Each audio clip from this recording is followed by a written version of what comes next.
Now, coming to each of these instruments, one of is the swastika yantra. Tatra swastika yantrani.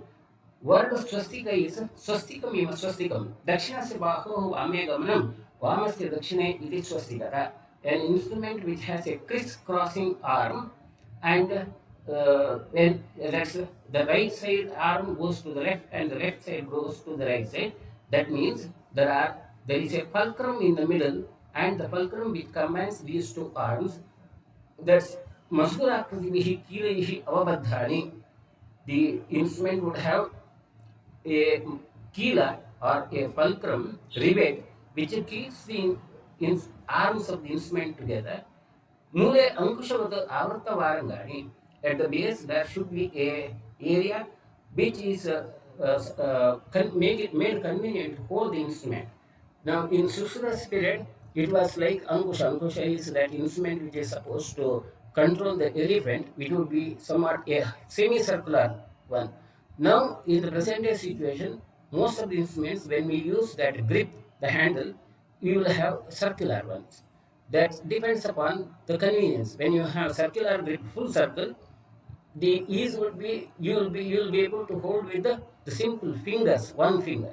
But if it is a open half circle, then you can hold with the more than one finger. So that's the advantage. So some of the instruments you will have that kind of a situation. So we may not have exactly the same description of Angushavata. It could be circular, but basic idea is the same. And in general, swastika yantras are used for a stronger grip and removal of the superficial objects like Asthivijasta Shalyodharanartham Upadishyate. Asthivijasta Shalya is a shalya which has been fixed or firmly held in the bone. So naturally, it should be held very firmly and the instrument should be stronger. Now, in general, the size of the instruments mentioned by Sushruta is Ashtadashangula Pramanani. Now, when we say Ashtadashangula, again, this is not a very rigid size, 18 angulas. It depends upon the majority of the type of the surgery, and on an average, the size of the operating this field. Now, if you do a surgery on an elephant, naturally the instrument size should be much bigger.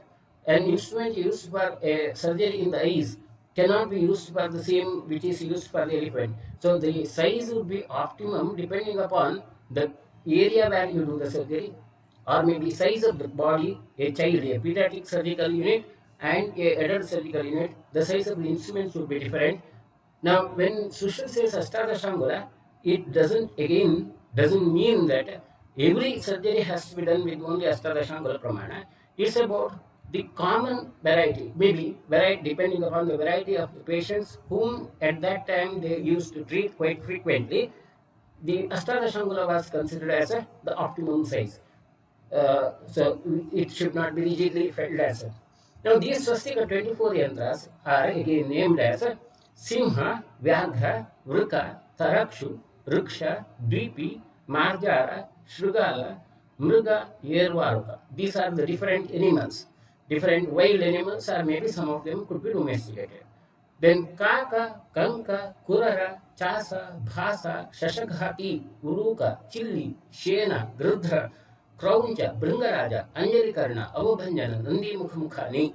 These are the birds. So, a comparison of a few of the animals and few of the birds. And of course, there is no need to go into each of these animals, like description of the animals, the difference between a lion and a tiger, or maybe a fox, or so on, or among the birds. Some of the names of those birds also is a bit controversial, like the Chasa, Bhasa, Shashaghati. These birds, what are they? Again, a bit of confusion. So I think we will not waste time on that part. Instead, we will look at the other issue.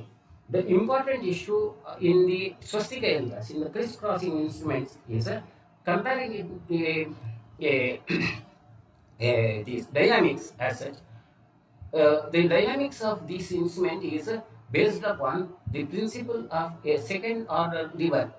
Now, we usually give credit if you go into the history of the physics or whatever you have studied in the physics, the invention of the lever was that credit goes to Archimedes. Archimedes is supposed to be somewhere in the first century AD, somewhere around 100 AD or so on. Again, time is not an important issue. And that liver principle is simply if you give a fulcrum and you apply a force on one end, then you can lift the weight on the other end and you can enhance the mechanical advantage. And this is what we call as the first order liver, the initial liver which was mentioned. Then you have that second and third order livers where the position of the fulcrum could be varied and hence the mechanical advantage could be either reduced or increased, but you will have some more convenience as such. Now that's about the first order liver. But this original liver which was invented by Archimedes is a single armed liver. Now that our liver are the two arms of the liver combined together with a fulcrum and devising it to an instrument. This kind of development has occurred in the Western science, in the physics, only after around about 2nd century AD, something around 2nd century AD. Whereas in Sushruta's period, such instruments were devised, and moreover, that instruments again had varied of different mechanical advantages, either in terms of the gaining or losing, maybe modifying the mechanical advantage. Now, simple basic law of physics is a mechanical advantage of an instrument would be depending upon the arm length, a fulcrum if it is considered as O, and the force, the point where the force has to be returned or function has to occur if you consider as F, and this area where you have to apply the force is considered as A, then FA divided by FO, FO divided by AO, that's the area, the mechanical advantage.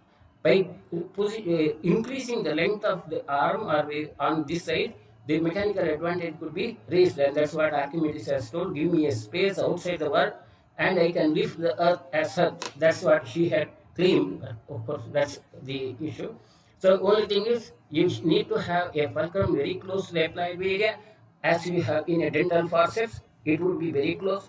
Whereas if it is, and then the mechanical advantage will be more. So if we apply and 1 kg of pressure on side, it can be multiplied, having a multiplying effect like 3 or 4 kgs depending upon the ratio of these. Or it could be like in some of the instruments that mechanical advantage may not be a real issue.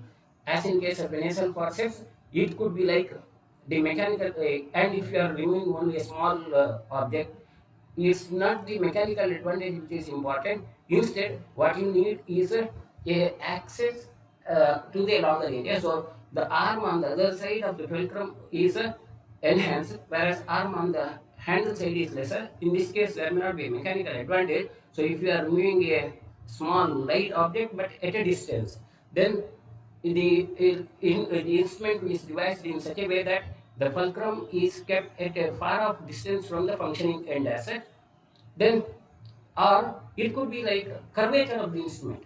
By modifying the curvature of the instrument, access again can be enhanced or access can be modified. If you have to get into the nose, it has to be more curved.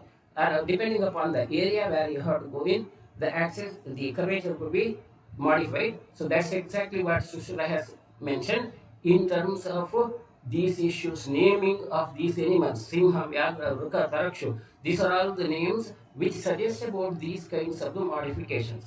And this is a point which we have to highlight, like the technology of devising the instruments, devising that complex instruments, and again modifying their functions to that advanced limit of gaining the mechanical advantage.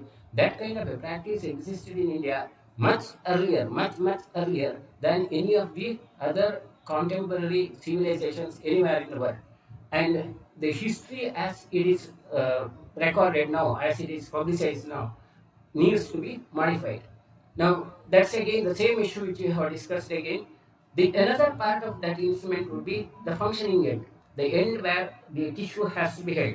Now, it could be again of different nature. A tissue could be held either with a firm grip, with maybe tissue may be crushed, as in case of an artery forceps, or you have to hold an instrument or tissue in such a way that it doesn't get crushed, but it should have a strong grip, as in case of the intestinal forceps. Now, a artery forceps would have a horizontal serrations and because of that horizontal serrations, it can hold the tissues with crushing. Because of the longitudinal serrations in case of the intestinal clamps, the intestines can be held at a longer distance with a moderate grip asset without crushing, or it could be like a crisscrossing serrations by which the grip can be stronger, as in case of a metallic needle, a needle holder, so on and so forth. Now, these can be modified as or otherwise, as I said about Ellis forceps or the lines, these back of forceps. That's about the issue of the functioning end. And when we say again 𝐴𝐵 𝐷𝐵, it again depends upon the same issues of how an animal holds an object or not, either with a biting or without biting, and so on. A lion, when it bites an object, it bites with such a grip that the two teeth would be held penetrating in, whereas the other portion of the body would not be crushed. Whereas a tiger would have a more of incisor teeth, so it would, or rather in general, the other way, sorry, instead of giving the example of tiger, I would give the example of a cow which holds an object. It would have more of incisor teeth, and it will be cutting the object throughout in a circular fashion. So that's the basic issue. Now, when we say lion's forceps, that name still continues. Now, naming the instruments now in the present day situation also is based upon the basic idea of what Sushruta has said, but most of the times that part is rather has become, or I don't say become obsolete, but has become less important. Naming the instrument based upon animals or maybe insects or birds still is a practice which is used. Some of the common names which are still being used with the same example of animals or the other way, lion's forceps, it's of course Ferguson's forceps, or mosquito forceps, which we use often because of the resemblance to that of mosquito, or alligator forceps, that's nasal forceps. Now, this kind of a practice of naming the instrument after birds or animals or maybe whatever you see in the nature still does exist as such. It's that kind of a practice still exists, but majority, most of the times, the instruments are named based upon the patent right, the person who has devised that instrument, and hence popularly in the present day situation, you will find the names of the instrument based upon the person who had devised, like Ferguson's, Hartmann's, and so on, instead of going for the basic idea of the shape of the animals or birds. If you look at with a broader vision, that kind of a culture where naming the instruments based upon the birds or animals, what any person, whatever you can see around you, gives you a better idea of the instrument instead of naming these persons as such. Okay, that's a point of debate whether we should respect and recognize the person who had devised that instrument, or we should go only from the other way of giving a better idea.